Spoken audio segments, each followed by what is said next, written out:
Hello दोस्तों, welcome back to our channel law vacancy. आज की इस वीडियो में हम जिस नोटिफिकेशन के बारे में बात करने जा रहे हैं और जो ये नोटिफिकेशन है ये नेशनल टेस्टिंग एजेंसी यानी कि एनटीए के द्वारा निकाला गया है। और एनटीए ने यंग प्रोफेशनल्स की जॉब पर वैकेंसीज निकाली हैं। यंग प्रोफेशनल्स की जॉब से आप लोग समझ गए होंगे कि कॉन्ट्रेक्चुअल बेसिस की जॉब है, परमानेंट बेसिस की जॉब नहीं है। और आगे हम इसमें जब एलिजिबिलिटी क्राइटेरिया डिस्कस करेंगे तो हमें ये भी पता चल जाएगा कि एक फ्रेशर की जॉब है या नहीं है।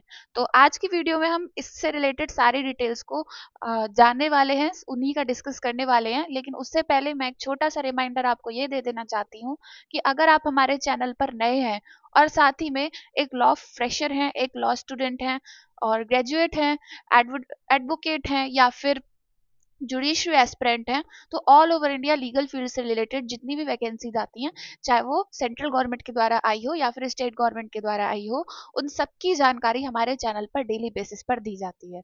इसीलिए आप हमारे चैनल को सब्सक्राइब कर लें, बेल आइकन को प्रेस कर दें ताकि डेली बेसिस पर आने वाली वीडियोस का नोटिफिकेशन आपसे मिस ना हो।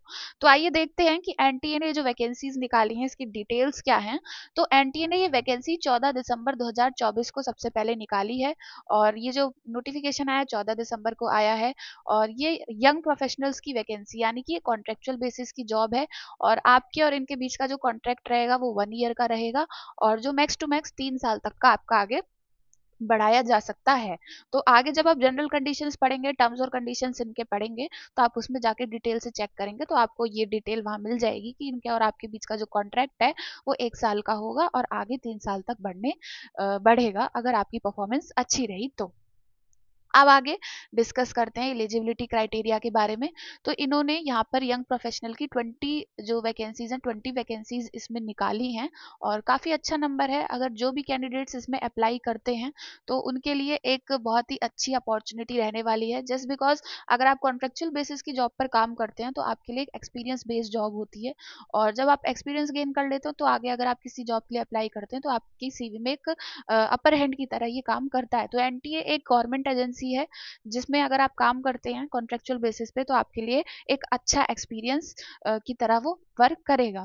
फिर आगे अगर हम एजुकेशनल क्वालिफिकेशन की बात करें तो किसी भी पर्सन ने, अगर हम लॉ वाले हैं, लॉ की वीडियो में हम लॉ की ही बात करेंगे, तो किसी भी पर्सन ने एलएलबी कर रखा है और एलएलएम कर रखा है यानी कि एलएलबी कर रखा है, इसमें ऑब्लिक एलएलएम बोल रखा है, तो 60% मार्क्स के साथ आपने अगर एलएलबी कर रखा है तो आप इसमें अप्लाई कर सकते हो। इट मीन्स ये फ्रेशर्स की जॉब है, इसमें कोई भी एक्सपीरियंस नहीं मांगा गया है। और अगर आपने एलएलएम कर रखा है और उसमें भी आपके 60% मार्क्स हैं तो आप तब भी इसमें अप्लाई कर सकते हो। इसमें और भी डिसिप्लिन से पर्सन अप्लाई कर सकते हैं, लेकिन जिन्होंने एलएलबी कर रखा है वो भी अप्लाई कर सकते हैं और जिन्होंने एलएलएम कर रखा है वो भी अप्लाई कर सकते हैं। और हाँ, एलएलबी ये नहीं कि आपने सिर्फ 3rd ईयर वाला कर रखा हो, 5th ईयर वाला भी एलएलबी है तो उसमें कोई भी दिक्कत नहीं है। बस उसमें आपके 60% मार्क्स एग्रीगेट होने चाहिए तो आप इस जॉब के लिए अप्लाई कर सकते हैं। फिर इसमें इन्होंने 2 इयर्स का post qualification work experience desirable, जो इनकी डिजायरेबल क्वालिफिकेशन है उसमें इस चीज को डाला है कि अगर आपने 2 साल का अपने ग्रेजुएशन के बाद कोई एक्सपीरियंस लिया है in government sector, state government, CPSC, autonomous body, university, research institute वगैरह ने, तो आपके लिए एक थोड़ा सा अपर हैंड रहने वाला है, आपको प्रेफरेंस थोड़ी सी ज़्यादा दी जाएगी। इसमें एक्सपीरियंस वाले जो क्राइटेरिया है उसे डिजायरेबल में डाला गया है, तो ये जॉब फ्रेशर्स की जॉब है। फिर आगे वर्क डिस्क्रिप्शन की इन्होंने बात करी है। तो जो यंग प्रोफेशनल होंगे उनका जो वर्क डिस्क्रिप्शन ये रहेगा कि एग्जामिनेशन रिलेटेड जितनी भी एक्टिविटीज़ हैं उन्हें कंडक्ट कराना, देखना, फाइनेंस रिलेटेड एक्टिविटीज़ को देखना, ह्यूमन रिसोर्सेज से रिलेटेड सारी एक्टिविटीज़ को देखना, मतलब ये तीनों आपके वर्क डिस्क्रिप्शन इसमें इन्होंने दे रखे हैं। तो एनटी नेशनल टेस्टिंग एजेंसी है, एग्जाम कंडक्ट कराती है। फिर एज लिमिट की बात करूँ तो जो भी पर्सन इस जॉब के लिए अप्लाई करेंगे उनकी एज लिमिट 31 दिसंबर 2024 यानी कि 31 दिसंबर 2024 40 ईयर से ज़्यादा नहीं होनी चाहिए। मतलब आपकी एज 40 साल से ज़्यादा नहीं होनी चाहिए एज पर 31 दिसंबर 2024। और इसमें जो आपका रिन्यूमरेशन यानी कि सैलरी रहने वाली है वो 60,000 रहने वाली है। तो काफ़ी अच्छी सैलरी है, पर मंथ आपके लिए एक बहुत ही अच्छा ये पर्क है, एक सैलरी है।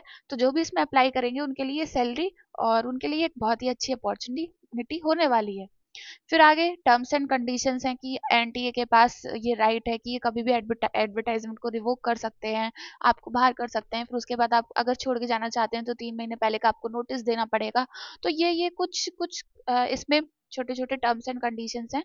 जब आप इस पीडीएफ को डिटेल में देखेंगे तब आप जाके आराम से देख लीजिएगा, पढ़ लीजिएगा, और अपनी नीड के अकॉर्डिंग आपकी जो जो इसमें इंफॉर्मेशन है उसे आप वहां से देख लीजिएगा। अब हम बात करेंगे इसमें कि इसमें आपका एप्लीकेशन फॉर्म कैसे फिल किया जाएगा और क्या इसमें क्राइटेरिया रहने वाला है।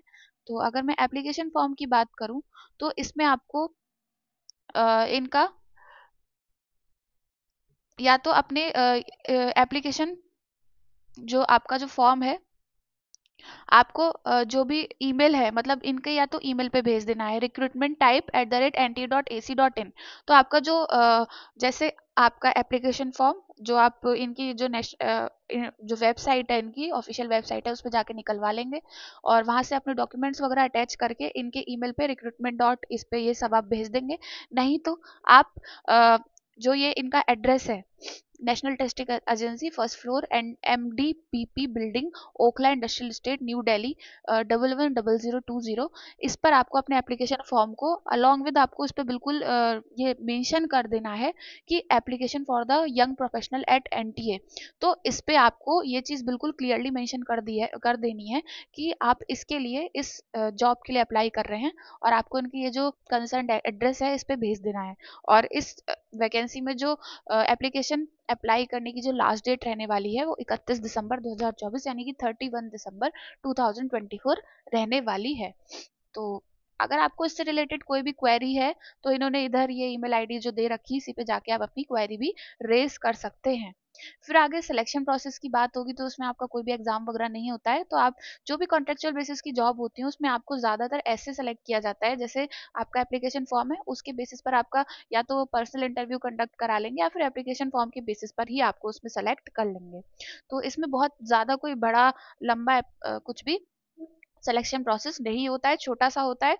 और या तो आपका इंटरव्यू कंडक्ट कराएंगे या फिर आपको अपने एप्लीकेशन फॉर्म के बेसिस पर सेलेक्ट किया जाएगा और एप्लीकेशन फॉर्म आपको बहुत अच्छे से इसमें फिल करना होगा। और या तो आप उसे वाया ईमेल भेजिए या फिर अगर आप ऑफलाइन भेजते हैं तो 31 दिसंबर 2024 से पहले आपको अपना एप्लीकेशन फॉर्म इसमें भेज देना है। तो यही थी कुछ इंपॉर्टेंट इन्फॉर्मेशन एनटीए के द्वारा निकाली गई इस कॉन्ट्रेक्चुअल बेसिस की जॉब से रिलेटेड। और all over India legal field से रिलेटेड जितनी भी वैकेंसीज आती हैं, चाहे वो स्टेट गवर्नमेंट के द्वारा आई हो या फिर सेंट्रल गवर्नमेंट के द्वारा आई हो, उन सभी की जो अपडेट्स है हमारे चैनल पर डेली बेसिस पर दी जाती है। इसीलिए आप हमारे चैनल को सब्सक्राइब कर लें, बेल आइकन को प्रेस कर दें ताकि डेली बेसिस पर आने वाली वीडियोस का नोटिफिकेशन आपसे मिस ना हो। आज की वीडियो में इतना ही, मिलते हैं नेक्स्ट वीडियो में नेक्स्ट नोटिफिकेशन के साथ। Thank you for watching.